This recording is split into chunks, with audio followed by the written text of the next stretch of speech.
আল্লামা দেলোয়ার হোসেন সাঈদী রাহিমাহুল্লাহ, ওনার স্মৃতি বিজড়িত আজকের এই ঐতিহাসিক প্যারেড ময়দানের তাফসিরুল কোরআনের প্রোগ্রামে সব আছে, স্টেজ আছে,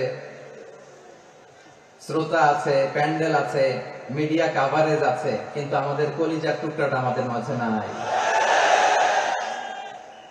আজকের এই প্রোগ্রামে আলোচক হয়ে এই চেয়ারে আমি না বসে ওই শ্রোতাদের কাতারে বসে যদি আমাদের আল্লামার নুরানি চেহারার দিকে তাকিয়ে ওয়াজ শুনতে পারতাম, আমাদের হৃদয়টা ঠান্ডা হয়ে যেত, আমাদের তৃষ্ণার্ত হৃদয় শান্ত হতো। সব আজকে আছে, কি যেন নাই, ঠিক কিনা বলেন? আল্লাহ তাআলা প্রতি 100 বছরে একজন মুজাদ্দিদ পাঠান, প্রতি 100 বছরে একজন মুজাদ্দিদ, যিনি সমাজকে সংস্কার করেন। আল্লামা দেলোয়ার হোসেন সাঈদী রাহিমাহুল্লাহ ছিলেন তেমন একজন মুজাদ্দিদ। চিৎকার করে বলেন ঠিক কিনা? উনি শিরক বিদআতের আস্তানাকে তছনছ করে দিয়েছেন, তাওহীদের বাণীকে সমুন্নত করেছেন, গণমানুষের কাছে তাফসিরুল কোরআনকে জনপ্রিয় করেছেন। আজীবন তিনি ইসলামকে বিজয়ী শক্তি হিসেবে দেখার স্বপ্ন দেখতেন।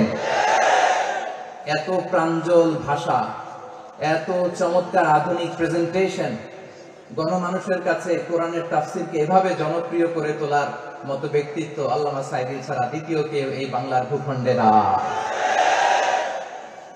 এই যে তাফসিরুল কোরআন, এই যে টার্মিনোলজি, এই টার্মটাই উনি আসলে জনপ্রিয় করেছেন। আমরা আগে জানতাম না যে এভাবে তাফসির করা যায়, এভাবে scientific indications of the Holi কোরআনকে মানুষের কাছে পেশ করা যায়, এভাবে এত জীবন ঘনিষ্ঠ করে, এত ইন্টারেক্টিভ করে কোরআনের কথাগুলো মানুষের কাছে উপস্থাপন করা যায়।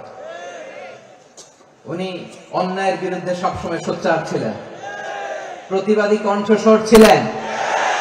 ওনার আলোচনা শুনলে দেহের রক্ত টকবক করে ফুটতে থাকতো। আল্লাহু আকবার, আল্লাহু আকবার, আল্লাহু আকবার। He was a strong mouthpiece of Islamic revivalism. Islamic জাগরণের strong mouthpiece ছিলেন আল্লামা সাঈদী রাহিমাহুল্লাহ। অনেক দোয়া পেয়েছেন, আমরা পড়েছি, এমন জীবন তুমি করিবে গঠন, মরণে হাসিবে তুমি, কাঁদিবে ভুবন। গোটা বিশ্বকে তিনি কাঁদিয়েছেন। আল্লামা যখন ইন্তেকাল করলেন, আমি তখন মালয়েশিয়া থেকে যুক্তরাষ্ট্রে একটা কনফারেন্সে যোগ দিতে যাচ্ছি, কাতার এয়ারলাইন্সে। মালয়েশিয়া থেকে দোহাতে নামলাম। দোহায় যখন আমার ট্রানজিট, তখন শুনতে পেলাম যে আল্লামা বিদায় নিয়েছেন। সোশ্যাল মিডিয়ায় শুনে বিশ্বাস করতে পারলাম না। মুহূর্তের মধ্যেই মাসুদ সাঈদী ভাইকে মেসেজ করলাম, উনি কোনো উত্তর দিতে পারলেন না। মাসুদ ভাইয়ের সাথে যখন কোলাকুলি করি, আমাদের শামীম ভাইয়ের সাথে যখন কোলাকুলি করি, মনে হচ্ছে আল্লামা সাঈদীর ঘ্রাণ পাই। শরীরটা লিটারালি কাঁপছিল, নিজেকে মানাতে পারছিলাম না, বিশ্বাস করতে পারছিলাম যে আসলে আল্লামা বিদায় নিয়েছেন। ইন দ্য মিন টাইম আমার সেকেন্ড ফ্লাইট দোহা টু নিউ ইয়র্ক, 12 ঘন্টার ফ্লাইটে উঠলাম। ইন্টারনেট থেকে বিচ্ছিন্ন হলাম। নামার পরে শুনলাম আল্লাহু আকবার, যেখানে ওনাকে কবরস্থ করার কথা ছিল সেখানেও কবর দিতে দেয়া হয় না। ছবিগুলো দেখতে লাগলাম, হাসি মাখা মুখ, হাসি মাখা নিথর দেহটা, মরণে হাসিবে তুমি, কাঁদিবে ভুবন। From east to west, from north to south, the entire globe, গোটা বিশ্ব ওনার জন্য কেঁদেছে, গোটা বিশ্ব কেঁদেছে। কাবার গিলাফ ধরে ধরে মানুষ চিৎকার করেছে। এর চেয়ে শ্রেষ্ঠ মৃত্যু কি আর হতে পারে? আমাদের আল্লামার আর কি পাওয়ার ছিল বলেন? আর কি পাওয়ার ছিল? কুল্লু নাফসিন যায়িকাতুল মাউত, যারাই দুনিয়াতে আসবে তারা ইন্তেকাল করবে, এটা আমরা মেনে নেই, এটা আমরা জানি। কিন্তু অবাক করা বিষয় হচ্ছে আমরা আজও জানি না আমাদের আল্লামার মৃত্যু কি স্বাভাবিক হয়েছে নাকি এটা পরিকল্পিত মেডিকেল কিলিং ছিল। এটা যে পরিকল্পিত মেডিকেল কিলিং ছিল, এটা ধারণা করার পেছনে অনেক কারণ আছে।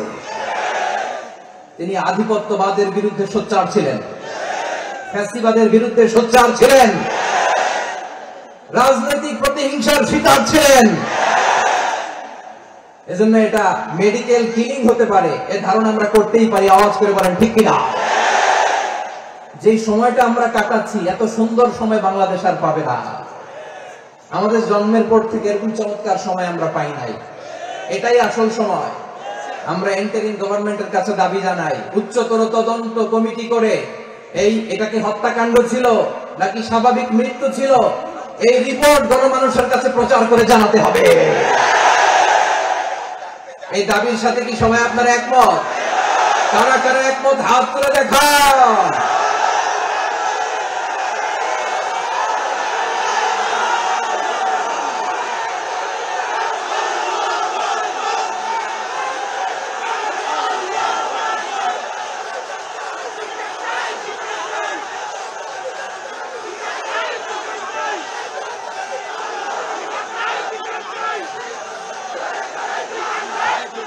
আমার প্রিয় ভাইয়েরা, প্রিয় চট্টলাবাসী, আল্লাহ তাআলা তার এই মুফলিস গোলামকে তার জান্নাতুল ফেরদাউসের মেহমান হিসেবে কবুল করুক, তার জীবনের সকল খেদমাগুলোকে কবুল করুক, জান্নাতুল ফেরদাউসের আলা মাকামে তাকে মেহমান হিসেবে কবুল করুক।